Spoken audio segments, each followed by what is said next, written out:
kind of funny, even if you don't. James chapter number 5.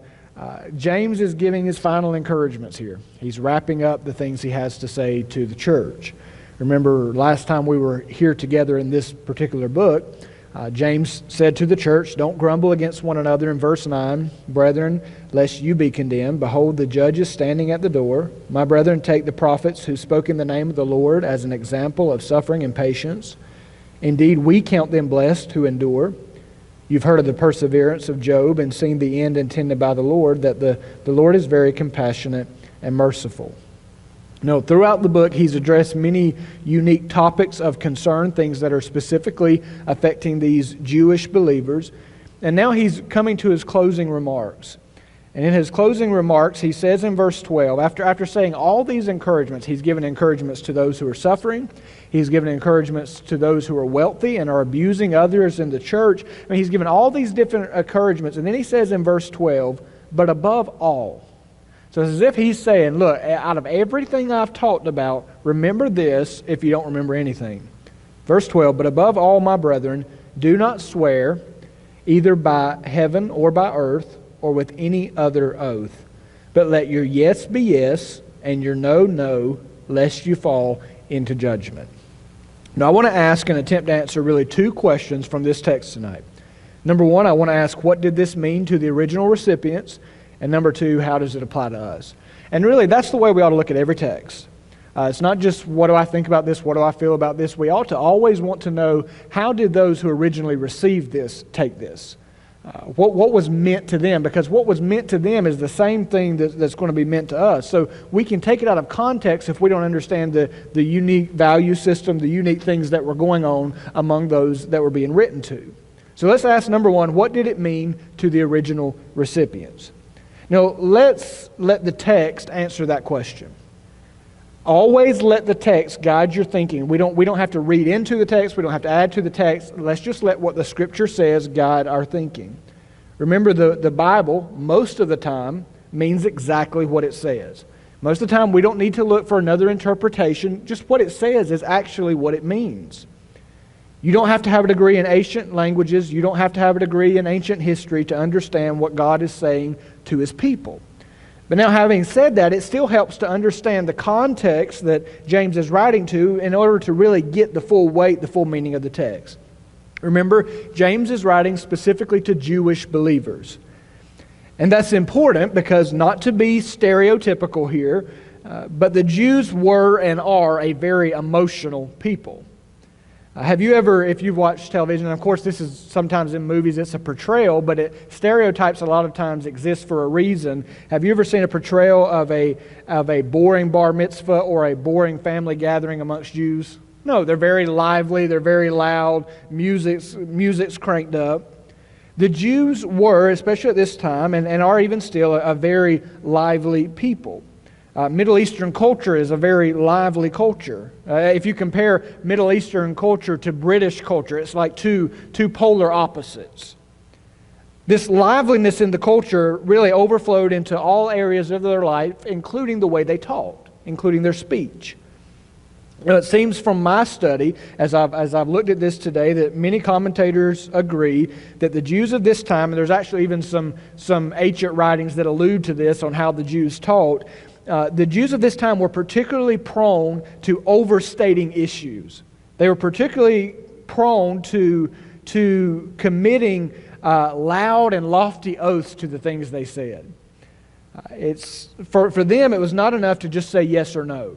Okay, it wasn't enough to just say yes or no. They felt the need to confirm every story they told, every promise they made by appealing to something or someone higher than themselves. It was their way of saying, this is absolutely true.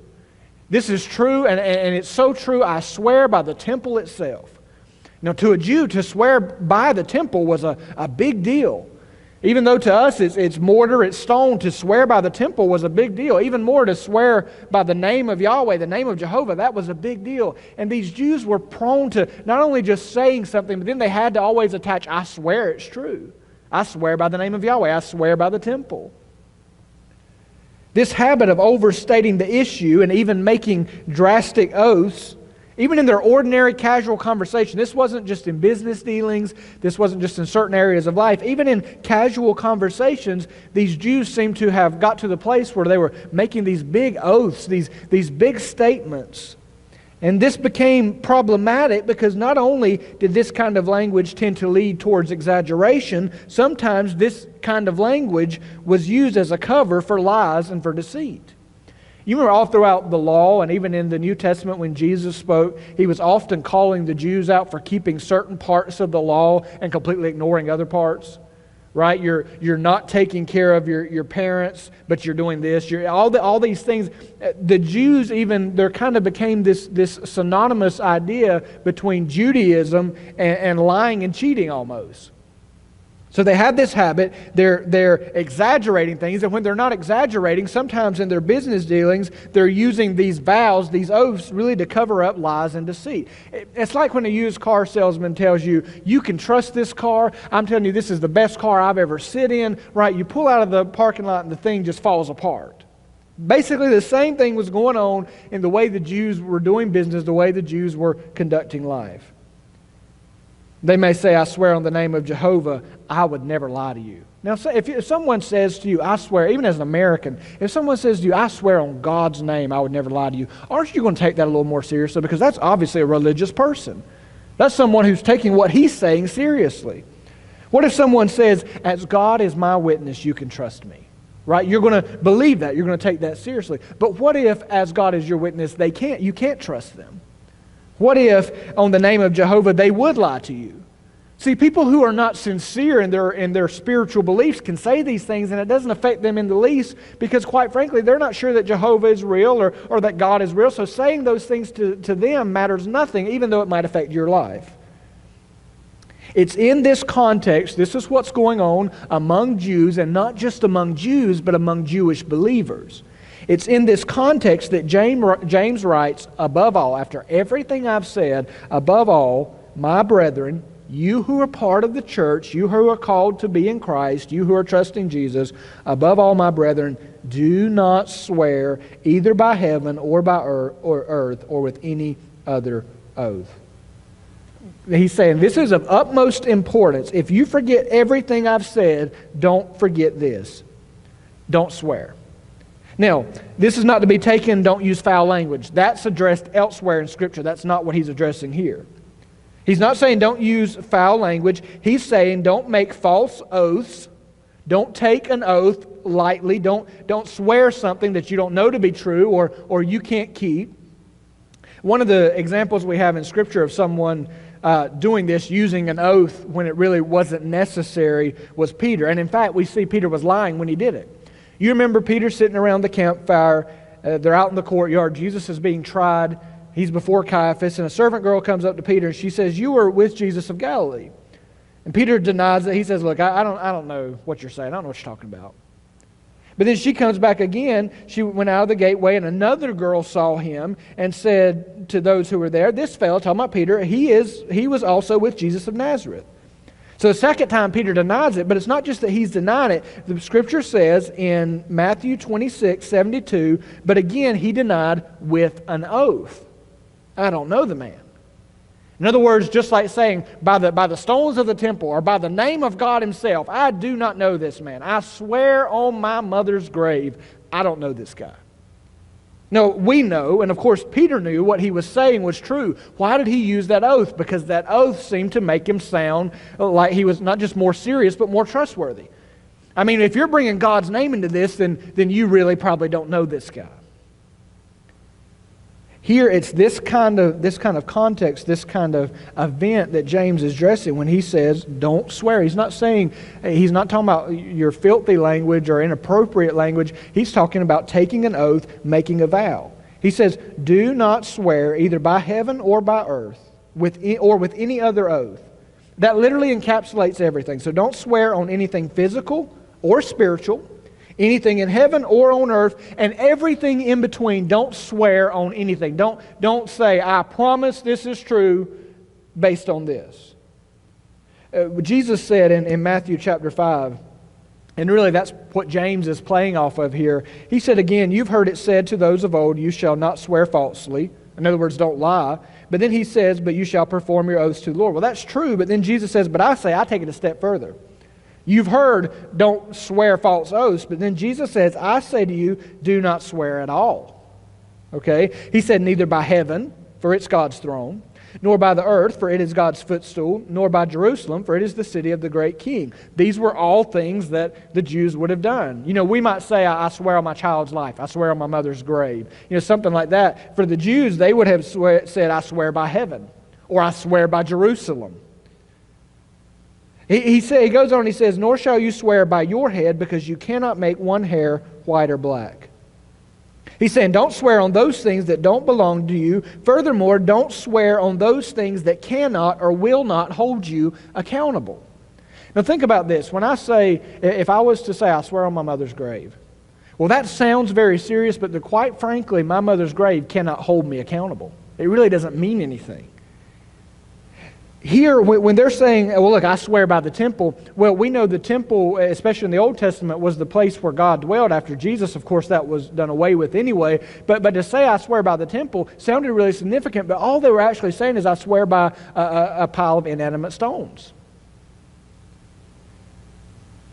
He's saying don't swear by these things that can't and don't hold you accountable. Swearing by the temple would sound serious to the common Jew, but it actually held no real significance because the temple has no power to hold the one that's taking the oath to account. It makes things sound more believable, but it doesn't actually make things more true.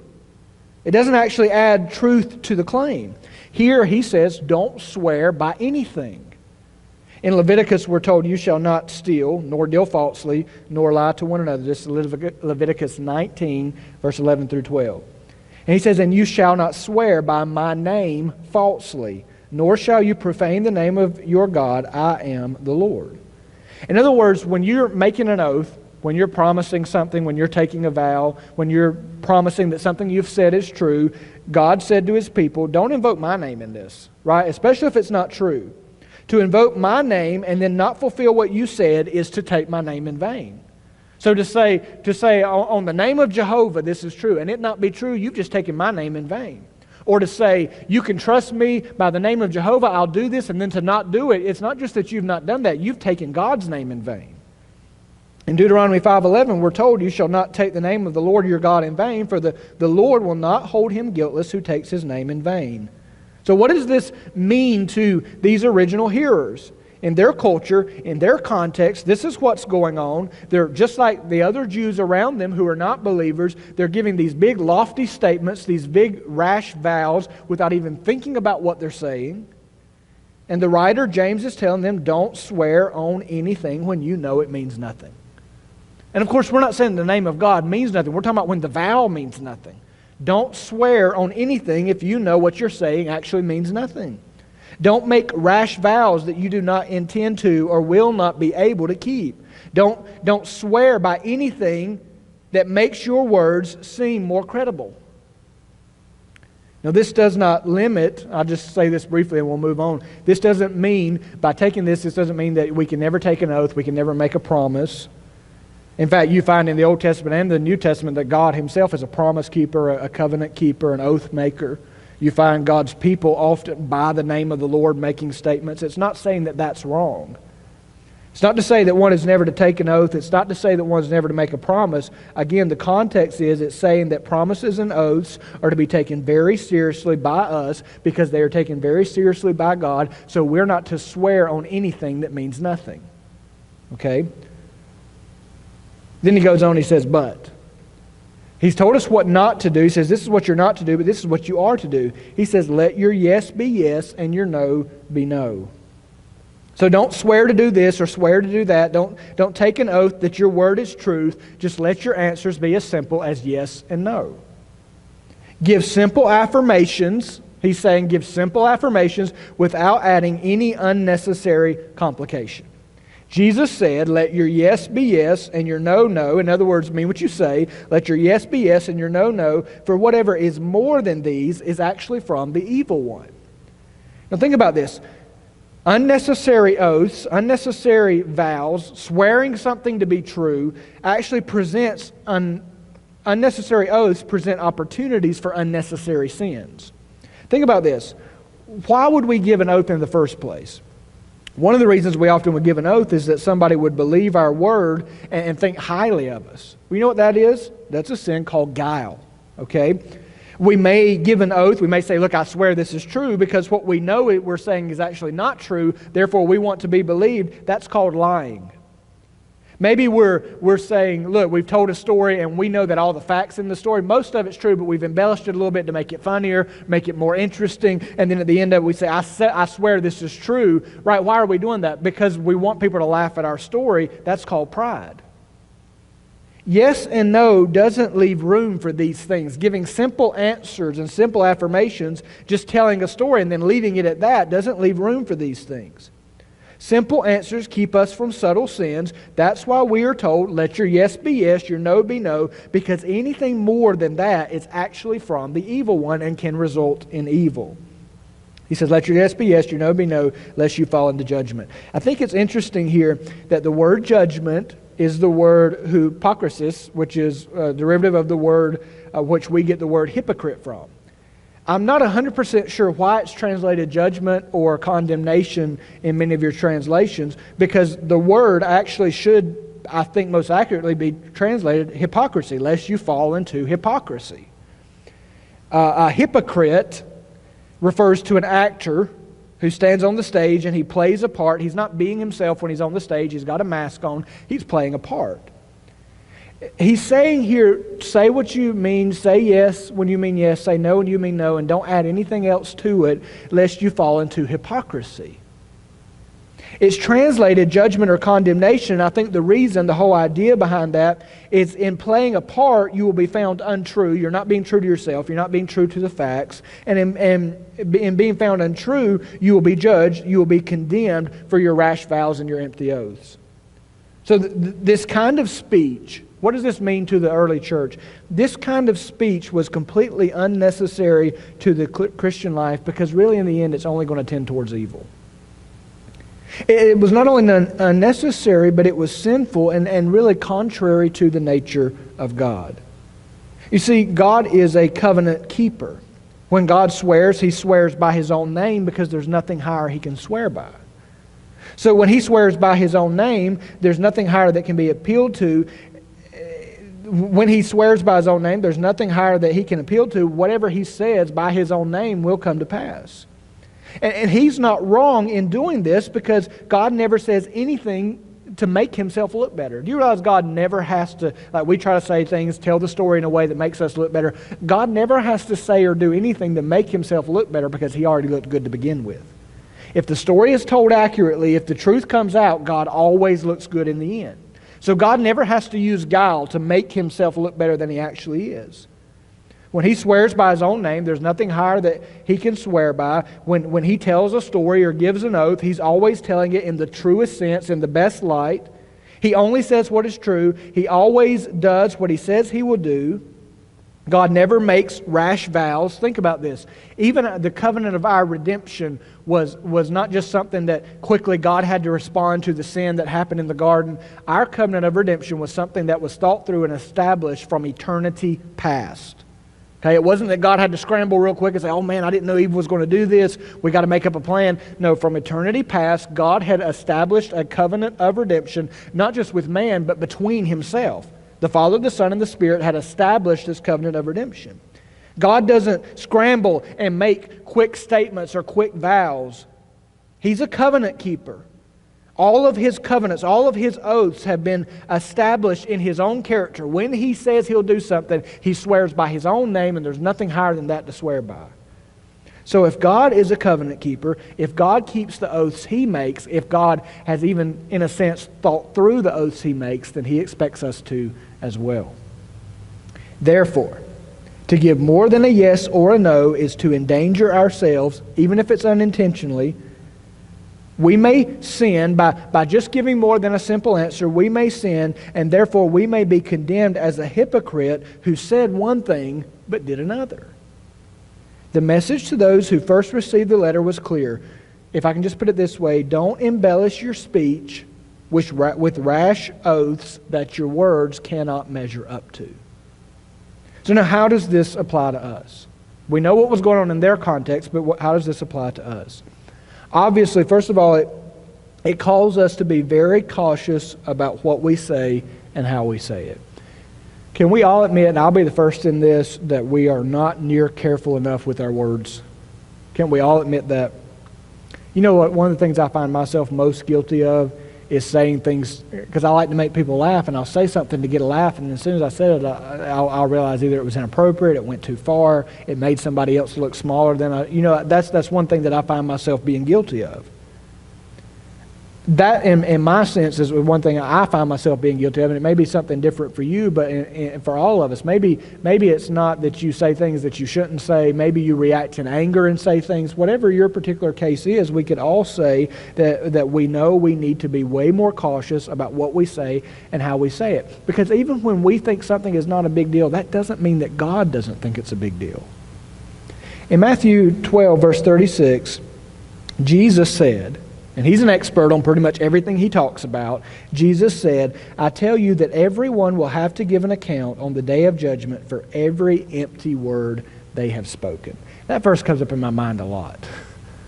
Every idle word, every empty word that we've spoken. And what are these vows, these rash vows that we've been talking about, these oaths that the Jews are taking? What are these? These are empty words, aren't they?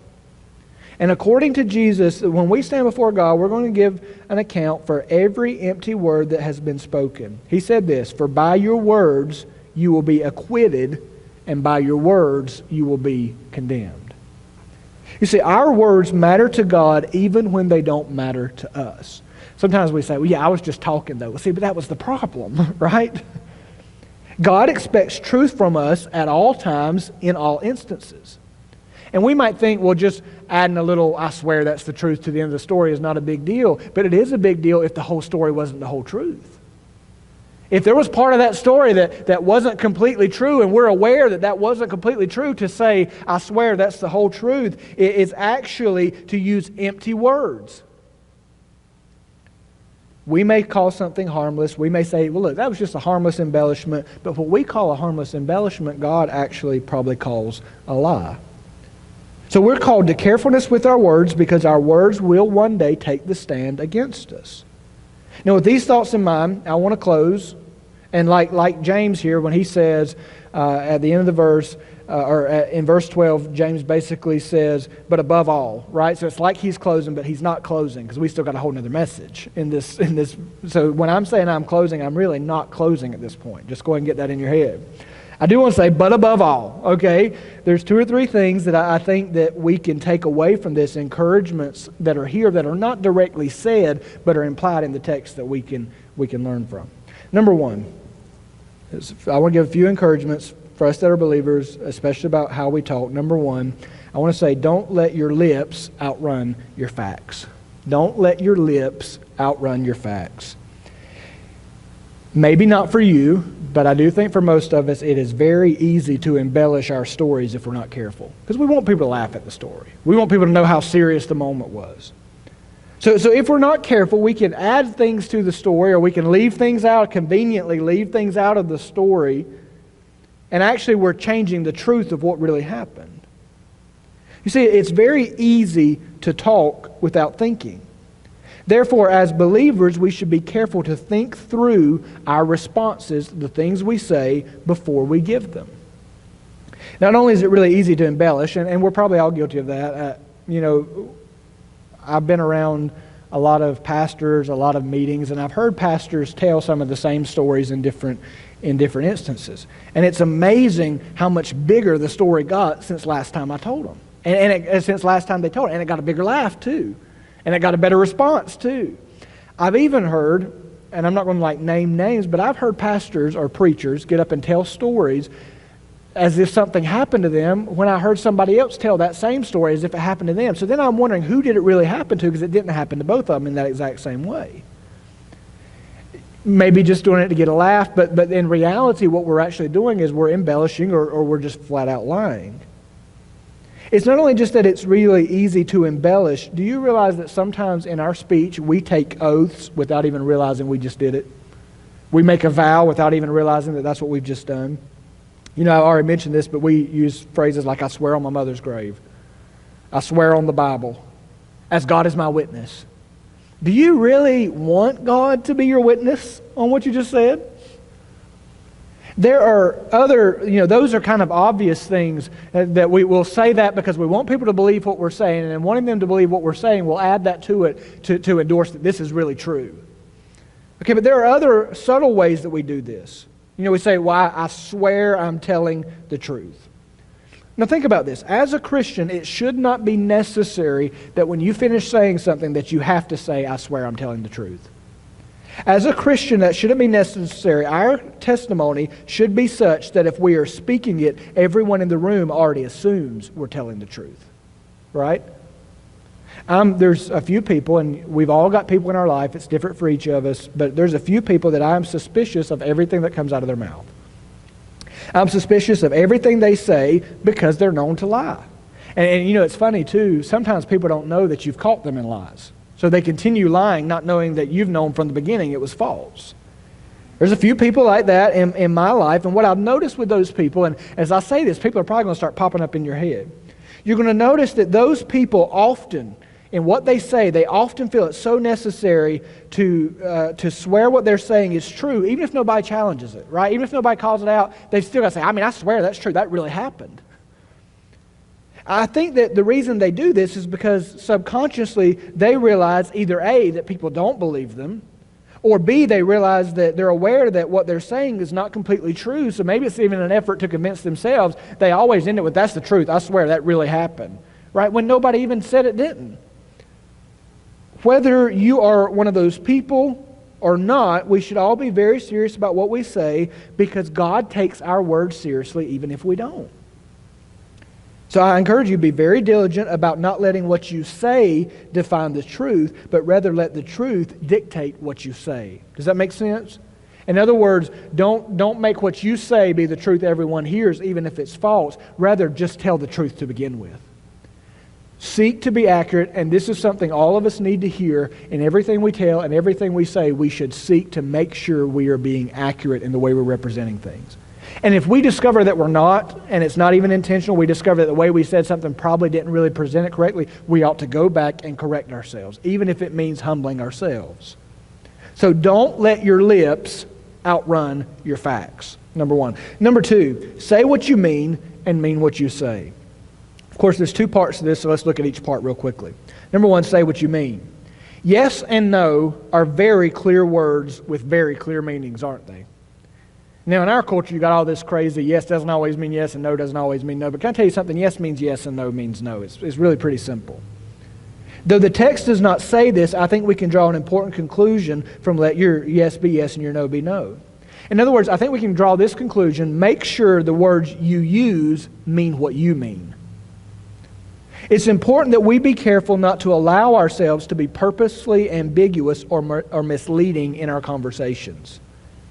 By that I mean we should not intentionally, so I can say yes and mean no, right? I can say yes, but I've got a twisted way of looking at it in my mind where even though I'm saying yes with my mouth, my heart is saying no. I can say no and in my mind be meaning yes. What I'm encouraging you to do is that we should not intentionally say things in such a way as to leave room to defend ourselves later. We should not know. You can say something that is true, but in your heart you know it's not the whole truth. Or you can say something in such a way, but in your heart you know that what they're hearing is not what you're meaning. I thought about it this way, and this has never happened, but just this is an illustration. Lindsay could ask me, will I take the garbage out? She could say, will you take the garbage out? And I can say yes. And then 1 hour later she can come back, or a day or two later she can come back, she could say, I thought you said you would take the garbage out. And my response could be, I did say I would, but I didn't say when. That's what I'm talking about here, right? We can say yes and still mean no, and all we're actually doing there is not just deceiving the other person, we're deceiving ourselves about our own walk and relationship with God. If in any conversation, I found myself doing this before, if in any conversation you are in your mind already plotting on how you can defend yourself by what you actually said, then you're probably doing something wrong. You know what I mean? Like we're already thinking, now the way I said that, if they come back at me, I can say, well, what I actually said was, if we're doing that, we're probably in a wrong position to begin with. So what do? We answer every question, every accusation, every instance, every request. We answer all these things with as much honesty and clarity as we possibly can. We don't be ambiguous. We don't leave room to defend ourselves later. We don't say yes but mean no. Know that they're taking us as meaning yes, right? We are honest and plain with our words. We say yes when we mean yes. We say no when we mean no. Those are very plain words, so we need not to mix them up. Let your yes mean yes, your no mean no. We can honor God intentionally by intentionally saying what we actually mean. So I said it means say what you mean, but it also means mean what you say. As a Christian, one yes from a Christian ought to carry more weight than 1,000 elaborate oaths. Others should know, if you're a believer, others should know you as a person of the truth. Therefore, when you say yes or you say no, others should know that your words can be depended on. You shouldn't have to be the kind of person that gives all these oaths and all these swearing this is true and swearing that is true. As a believer, you should have a reputation that when you say yes, everybody around you knows that that yes means yes. You meant what you said. If you said you were going to do it, you're going to do it. If you said you weren't going to do it, you're not going to do it. There are, I think, a lot of implications to this. Even just a few things I thought of. I even think like with children sometimes. You know, children will come, they'll beg for this one thing, they'll ask this question. Sometimes parents will say yes, not because they actually intend to do it, but just hopefully the child will let it go and forget it. Do you know if you say yes to a child and you're hoping in the back of your mind, well, hopefully they'll forget that I said yes, which they're not going to. But you're hoping they'll forget that you said yes. The reality is, even if they do forget you said yes, God didn't forget. Right? What about God? Deuteronomy tells us that, let me back up and say before I read this text from Deuteronomy, I think one of the places that we're probably most guilty in not meaning what we say, I said say what you mean what you say. One of the places that we will stand most guilty for not meaning what we say is things we say to God. We say a lot of things to God that we do not consider what we're saying or the vow we're making. And then we never pay the vow. But can I tell you, just because we don't pay it doesn't mean God forgot it. Deuteronomy 23, 21 through 23, when you make a vow to the Lord your God, you shall not delay to pay it, for the Lord your God will surely require it of you, and it will be sin to you. In other words, if you say, God, I'll do this, and then you don't do that, God says it's going to be sin. But if you abstain from vowing, get this, but if you abstain from vowing, it shall not be sin to you. In other words, if you didn't make a vow to begin with, you've got nothing to worry about.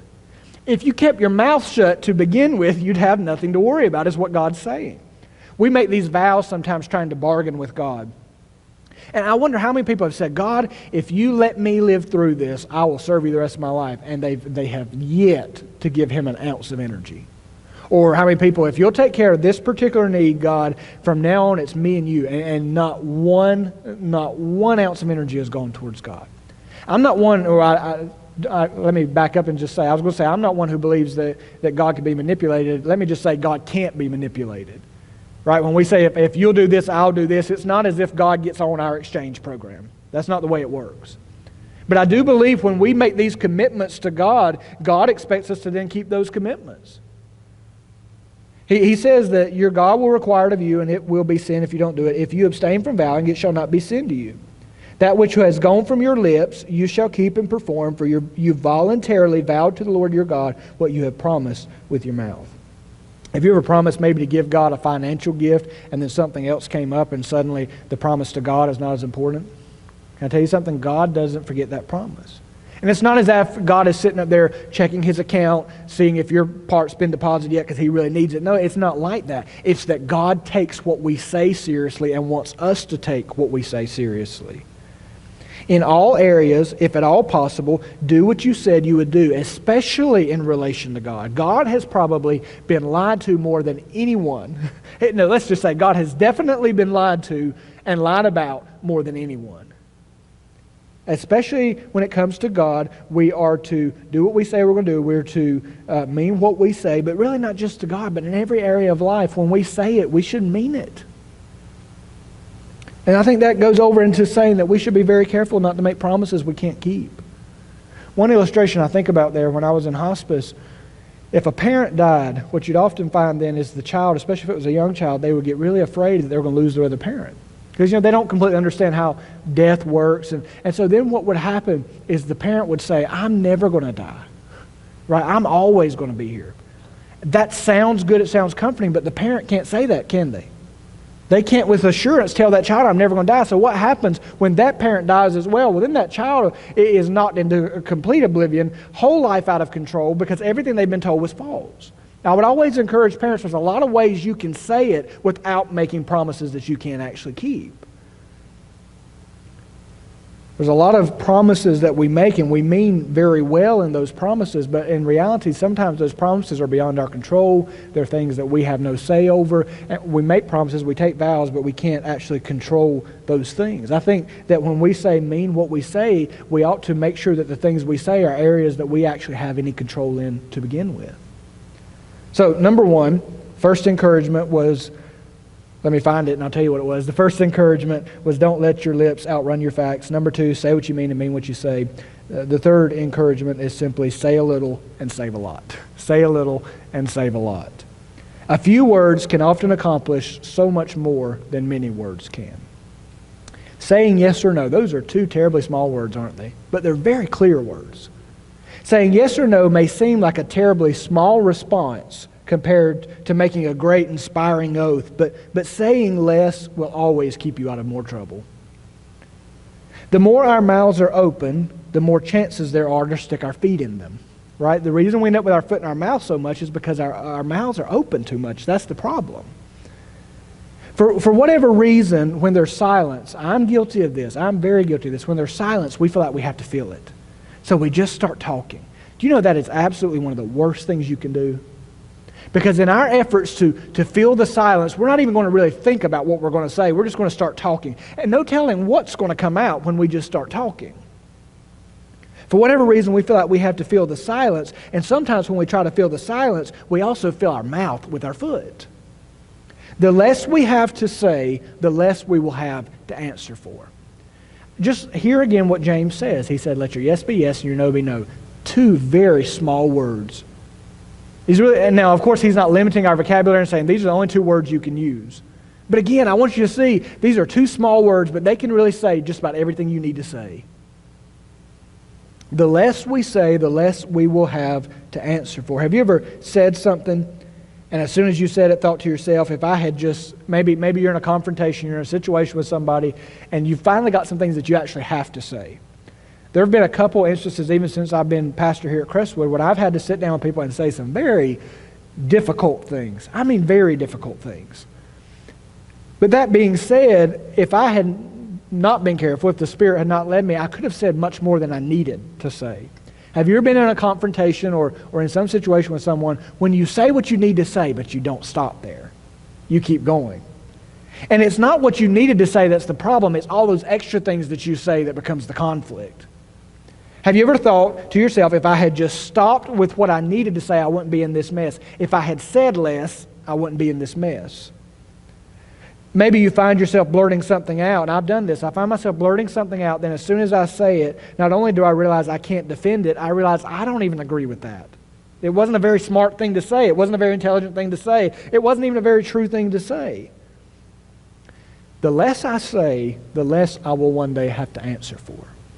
So it makes a lot of sense to say a little and save a lot, doesn't it? Yes and no may seem like small words, but they can keep us out of big trouble. Proverbs chapter 10, verse 19. Let me read you a few different translations of this verse. Proverbs 10:19. The NLT says, too much talk leads to sin. Be sensible and keep your mouth shut. The ESV says, when words are many, and all these have the same thought, just a little different wording. When words are many, transgression is not lacking. But whoever restrains his lips is prudent. The Berean Study Bible, when words are many, sin is unavoidable. Do you hear that? When words are many, sin is unavoidable, but he who restrains his lips is wise. The New King James, which is what I primarily use when I preach, New King James says, in the multitude of words, sin is not lacking, but he who restrains his lips is wise. Things can start out so innocent, things can start out so clean, and drift so quickly, can't they? And in a conversation that started out just so okay, so honorable, can quickly drift into something. The more we talk, the more likely we are to end up sinning. The more we say, the more we have our mouth open, the more likely we are to put our foot in it.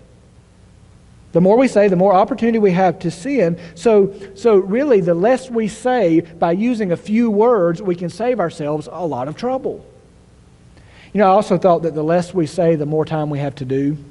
And by that I mean, we spend so much time trying to fix all the problems that we've created with our mouth. If we said less to begin with, we'd have more time to actually do things that need to be done.